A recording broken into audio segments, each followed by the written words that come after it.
aborsi ilegal di Jakarta hingga kini masih disegel pihak kepolisian. Klinik yang beroperasi sejak tahun 2017 ini tampak seperti rumah biasa. Warga sekitar pun tak menyadari akan keberadaan klinik ini.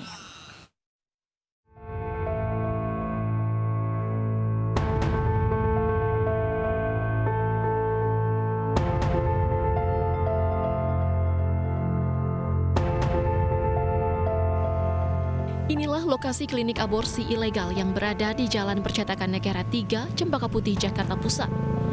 Klinik ini seperti rumah biasa. Warga di sekitar tidak mengetahui keberadaan klinik aborsi ilegal ini. Kepada warga sekitar, pemilik klinik mengaku bahwa lokasi ini adalah klinik kesehatan biasa. Tanggal 9 September katanya ada penggerebekan. Iya. Nah, itu kronologinya gimana, Bang? Apa sudah ada koordinasi? Kita taunya ujuk-ujuk udah begitu aja. Taunya udah gerbek aja. Ya kan? Kita nggak tahu lebih lanjutnya itu gimana, tahu kita juga tahu itu klinik terlarang, ya kan? Kita nggak tahu, kita taunya sayangnya kita taunya pas digerebek itu. Ternyata itu begitu. Oke, kan itu di situ banyak orang, biasanya mereka lapornya sebagai apa, Bang? Ya klinik kesehatan. Klinik kesehatan biasa. Enggak pernah komunikasi. Jarang, begitu pertama kali aja dia datang ngobrol. Semenjak 2017 begitu. Sebelumnya, polisi mengamankan 10 tersangka terkait kasus klinik aborsi ilegal di Jalan Percetakan Negara 3, Jakarta Pusat. Di antaranya 9 orang yang merupakan dokter dan staf klinik, serta seorang ibu yang baru saja melakukan aborsi. Mereka menawarkan jasanya melalui website sebagai media promosi. Tarif yang dikenakan untuk aborsi beragam, antara Rp2.500.000 hingga Rp5 juta, tergantung usia kandungan. Dari hasil pemeriksaan diketahui klinik yang beroperasi sejak tahun 2017 telah menggugurkan lebih dari 32.000 janin dengan keuntungan sekitar Rp10 miliar. Tim Liputan iNews melaporkan. Bahas lebih lanjut terkait klinik aborsi ilegal, sudah bergabung bersama kami melalui sambungan telepon Kabid Humas Polda Metro Jaya, Kombes Pol Yusri Yunus. Assalamualaikum, selamat sore Pak Yusri. Waalaikumsalam, selamat sore Mbak Uci, Mbak Putri. Baik, Pak Yusri, apa perkembangan terbaru Pak dari kasus klinik aborsi ilegal ini? Terima kasih. Jadi sampai dengan hari ini kita masih melakukan pemeriksaan mendalami 10 tersangka yang sudah kita amankan. Sesuai dengan perannya mereka masing-masing, karena rencana insya Allah besok kita akan melaksanakan rekonstruksi. Jadi rekonstruksi apa yang sudah dia tuangkan dalam berita acara, itu yang nanti akan kita peragakan. Jadi apakah kemungkinan masih bisa ada perubahan atau penambahan untuk masalah berita acara setelah pemeriksaan, nanti kita sambil menunggu besok hari, Mbak. Gitu, Mbak.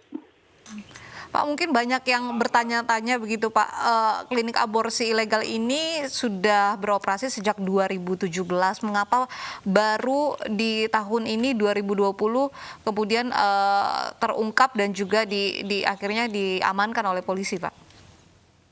Kalau kita lihat langsung di sana, sebenarnya yang terjadi adalah bahwa memang itu ada seperti kayak kontrakan rumah ya. Beda dengan yang kemarin kita lakukan pengungkapan di Raden Saleh, pada saat itu memang dia klinik resmi, tetapi prakteknya yang ilegal yang dilaksanakan kegiatan aborsi di dalamnya. Nah ini memang seperti tertutup rapat. Sehingga beberapa keterangan dari masyarakat pun sama, ada yang menyampaikan bahwa itu seperti kantor biasa, kemudian juga klinik dokter biasa. Tapi ini masih kita dalami. Tapi memang kita melakukan penyelidikan terus kegiatan-kegiatan, karena kita ketahui bersama sudah di tahun 2020 saja sudah banyak kita lakukan pengungkapan masalah klinik aborsi di sana. Nah, ini salah satu modus mereka. Biasanya kalau setiap ada penggerebekan seperti ini, yang terjadi mereka 1-2 bulan itu tiarap, sembunyi semuanya mereka. Tapi terus kita akan dalami, Mbak. Baik, apakah ada ikut serta warga sekitar Pak untuk menutupi adanya aborsi ilegal di lokasi tersebut? Sampai dengan saat ini 10 tersangka itu yang masih kita tetapkan, termasuk di dalamnya adalah semuanya adalah pengurus dan calo yang biasa memang bekerja untuk klinik tersebut. Dan 1 orang adalah pasien yang pada saat kita lakukan penggeledahan di sana, penggerebekan di sana, itu tertangkap tangan baru saja selesai melakukan aborsi. Nah, untuk yang lain apakah ada keterlibatan yang lain, ini masih kita lakukan pendalaman oleh tim penyidik, Mbak. Pak, dari 10 tersangka, berapa Pak orang yang berstatus sebagai dokter, Pak? Satu oknum dokter inisialnya DK, ini pun sebenarnya dokter yang belum memiliki sertifikasi sebagai dokter ya. Karena memang dari 2017 yang lalu dia baru lulus di salah satu universitas di daerah Sumatera Utara. Setelah itu dia mengikuti dokter umum begitu, Pak? Ya, dia baru lulus dari kuliah, Pak. Jadi belum ada sertifikasi. Jadi waktu itu sudah mau ambil sertifikasi koas waktu itu. Baru 2 bulan dia jalankan, dapat tawaran dari si pengelola klinik ini. Inisialnya LA menawarkan, sehingga dia berhenti waktu itu di koas sana dan langsung mengikuti LA ini sebagai pengelola daripada klinik yang ada di percetakan negara tersebut. Jadi 2017. Makanya klinik itu memang dibuka dari 2017 sampai dengan sekarang beroperasinya, Mbak. 9 orang lainnya berperan sebagai apa saja, Pak? 9 itu pertama dia ada 10 ya. Satu adalah pasien, kemudian ada satu pengelolanya LA, seorang ibu-ibu, kemudian ada oknum dokter di situ DK, yang lain ini ada 2 sebagai bidan untuk membantu DK, ada yang bagian kasir, ada bagian penjaga pintu, ada yang jadi banyak cleaning service-nya mereka di situ. Jadi 9 itu memang pengurus klinik situ yang mengelola klinik tersebut, dan satu adalah pasien, Mbak.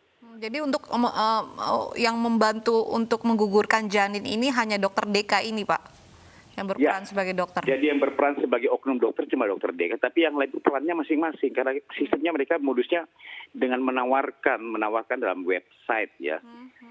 Websitenya ada, kemudian di dalam website itu nanti ada tulisan harganya berapa tuh janin 2 minggu, yang 4 minggu dan 4 minggu itu berapa. Misalnya 2,5 juta, kemudian 5 juta, kemudian ada hubungi kami. Nah, hubungi kami itu kemudian diklik, itu nanti akan keluar nomor WA salah satu pegawai di situ juga yang memang kerjanya adalah sebagai calonya di situ. Nah, itu salah satu modus yang dia gunakan. Cuma perbedaan dengan Raden Saleh yang kita ungkap bulan yang lalu, Raden Saleh itu tidak membatasi, jadi membatasi sampai 6 bulan. 6 bulan umur janin. Nah, makanya waktu di klinik Raden Saleh kemarin, itu ada tempat untuk memusnahkan dalam bentuk kremasi ya, kalau memang itu tulang belulang, kalau sudah terbentuk. Tetapi di klinik sekarang ini, dia batasi sampai dengan maksimal 14 minggu, masih dalam bentuk gumpalan darah. Sehingga mereka untuk menghilangkan barang bukti ini mudah.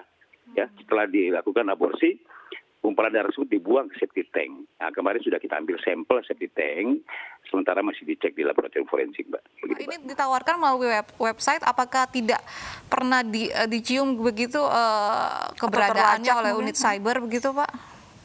Itu makanya kita masih terus berkoordinasi dengan pihak Kominfo ya, dan unit cyber juga untuk bisa untuk patroli cyber apabila menemukan hal-hal seperti ini, karena kita lakukan penyelidikan nantinya, Mbak. Begitu, Pak.